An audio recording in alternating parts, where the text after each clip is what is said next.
Nah, pemirsa apa kabar Indonesia Pagi, kembali lagi bersama kami dan juga kembali lagi masih bersama dengan Menteri Pendidikan Kebudayaan Riset dan Teknologi Nadiem Anwar Makarim. Saya mau langsung kembali lagi ke Mas Menteri. Mas Menteri tadi membahas mengenai guru ASN PPPK. Sejauh ini pelaksanaannya seperti apa sih Mas Menteri? Dan informasinya ini termasuk yang diperjuangkan adalah guru-guru yang sudah lanjut usia. Seperti apa Mas? Ya, terima kasih. Ini memang perjuangan yang sudah lama ya. 1 tahun yang lalu, mungkin lebih dari 1 tahun yang lalu, kami memutuskan bahwa isu guru honorer ini yang sudah berpuluh-puluh tahun menjadi suatu masalah tanpa ada solusi yang komprehensif, ya, solusi yang bisa benar-benar adil dan seimbang. Itu belum ada. Jadi setahun yang lalu kita dan tim memutuskan bahwa ini akan menjadi salah satu bagian daripada program prioritas Merdeka Belajar kita. Karena kalau para guru-guru honorer tersebut yang terbaik dan yang paling layak tidak mendapatkan kesejahteraan yang baik, tidak bisa, dia harus memikirkan isi perut mereka dan keluarga mereka daripada memikirkan mengenai pendidikan murid-murid mereka, yang nggak mungkin kita akan punya sistem perbaikan pendidikan yang terakselerasi. Jadi ini adalah suatu hal yang memang kita harus menemukan di satu sisi bagaimana bagi yang layak menerima kesejahteraan yang baik, tetapi juga memastikan bahwa kualitas guru dan murid-murid menerima pendidikan dari guru-guru yang memang punya kompetensi yang baik. Jadi kita harus menyeimbangkan dua aspek ini. Akhirnya setelah 20 tahun kita berjuang selama setahun terakhir ini mengenai program P3K, dan akhirnya tertemulah suatu solusi di mana kita bisa memperbesar formasi yang ada, tapi dengan tes seleksi di mana ada ujian minimum kompetensi guru yang akan juga melindungi murid-murid kita untuk memastikan hanya guru-guru honorer yang bisa lolos dari seleksi ini yang akan dijadikan P3K. Nah, kalau itu tadi cerita mengenai proses rekrutmen guru ASN P3K. Nah, ada cerita lain juga yang viral nih Mas Menteri, di mana guru honorer ini disurati oleh Mas Menteri. Itu ceritanya gimana Mas Menteri? Termasuk ada juga guru di NTB ya Mas Menteri yang sempat menangis ketika juga bertemu dengan Mas Menteri. Bisa dibagikan ceritanya kepada kita? Iya, jadi setiap kali saya kunker itu saya memastikan bahwa saya berinteraksi dengan para guru honorer selalu. Dan pada saat saya ke Lombok Tengah, itu saya memutuskan untuk menginap di rumahnya salah satu guru honorer, namanya Pak Sukardi. Nah, Pak Sukardi saya menginap satu rumah, beliau nggak tahu itu saya yang datang sebenarnya. Dia kira mungkin ada satu orang dari Kemdikbud yang ingin menginap di situ, tapi beliau nggak menyangka itu menterinya yang mau datang dan menginap di rumahnya. Beliau baiknya luar biasa, dia udah mengabdi 25 tahun, dan saya mendengar semua dan merasakan juga, karena saya merasakan dengan menginap di situ, melihat kehidupannya dia yang sangat sederhana, keterbatasan keuangan yang dihadapi, tapi ceritanya luar biasa ini. Pak Sukardi pernah dapat pekerjaan yang dia dibayar 8 juta sebulan, tapi dia nggak mau lagi kerja di situ dan dia balik lagi menjadi guru honorer karena memang panggilan hatinya itu ada di mengajar. Ada cerita-cerita yang sangat mengharukan seperti waktu dia diberhentikan polisi karena helmnya lagi rusak, dibawa ke kantor polisi bukan untuk ditilang, malah untuk diberikan uang oleh polisinya yang ternyata muridnya dia dulu, itu polisi, dan diberikan uang untuk beli helm baru. Jadi luar biasa cerita-cerita yang mengharukan, dan bukan hanya sama waktu saya nginep di rumahnya Pak Sukardi. Saya waktu di Jambi itu tinggal di tengah hutan, saya tinggal di dalam ruang kelas untuk anak suku Rimba.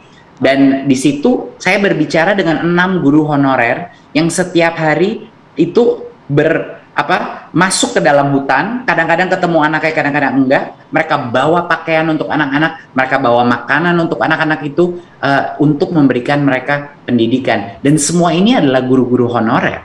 Jadi dengan adanya saya langsung datang ke lapangan dan mengalami hidup mereka di lokasi, itu menciptakan suatu perspektif baru bahwa ada guru-guru terhebat dengan pengabdian dan dedikasi yang luar biasa yang gajinya masih 300.000, 500.000, dan dari situlah itu yang menjadi semangat kita untuk bilang stop, ini adalah ketidakadilan, kita harus memberikan bagi yang layak, bagi yang berhasil menunjukkan kompetensinya, suatu nafkah yang jauh lebih layak, yang jauh lebih adil.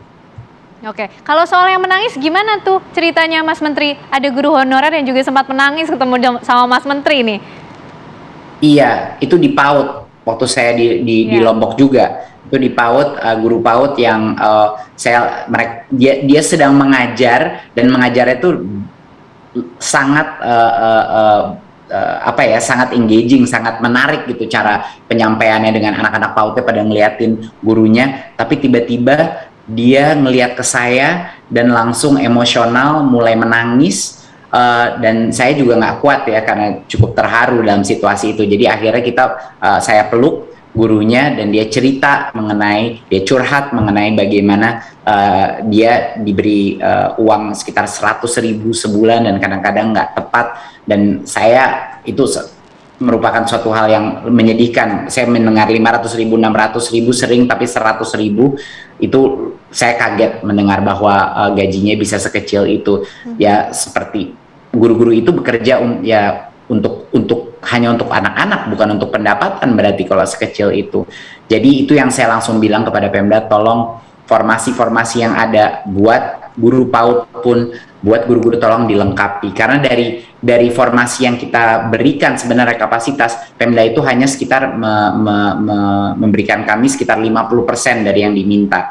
Jadi itu harapan kita, bahwa semua Pemda di seluruh Indonesia tolong perhatikan guru honorer dan masukkan di ronde untuk tahun depan formasi yang cukup untuk mereka, karena ini semua akan ditanggung oleh pemerintah pusat. Saya selalu komunikasi sama semua kepala daerah, tolong ajukan formasi karena dananya akan ditanggung oleh pemerintah pusat. Kira-kira Mas Menteri, apa pesan yang ingin disampaikan untuk para guru honorer yang kali ini belum bisa lulus dalam seleksi rekrutmen guru ASN PPPK ini? Ya, mungkin saya mau kasih beberapa pesan ya. Saya ingin pertama, bagi yang lolos seleksi dan dapat formasi, saya ingin ucapkan selamat, sebesar-besarnya selamat, sudah bisa menjadi P3K. Semoga Anda bisa selalu mendukung program Merdeka Belajar, dan sehingga gabunglah kami untuk menjadikan gerakan Merdeka Belajar. Yang penting itu bukan kebijakannya, yang penting gerakan Merdeka Belajar ini ada. Dan sekarang Anda udah lolos seleksi, sudah bisa membantu, tolong bantu juga teman-teman guru honorer yang belum lolos seleksi. Bagi yang sudah mendapatkan kesempatan untuk menjadi P3K, tolong bantu mereka agar mereka juga bisa punya kesempatan untuk lolos tes seleksi tersebut. Sekarang kedua, bagi guru-guru honorer yang sudah lolos seleksi tapi belum mendapatkan formasi, untuk ini saya ingin ucapkan mohon kesabarannya. Kami di Kemendikbudristek akan berjuang dengan sangat keras untuk memastikan bahwa untuk ronde formasi berikutnya, bahwa Anda mendapatkan formasi. Kita akan berjuang ke masing-masing kepala daerah Anda, dan memastikan bahwa formasi yang ada di sekolah Anda itu bisa masuk untuk tahun berikutnya, dan untuk ronde-ronde berikutnya. Jadi jangan putus asa. Kita akan memastikan dan kita akan memperjuangkan agar formasi itu terus terbuka. Jadi jangan putus asa.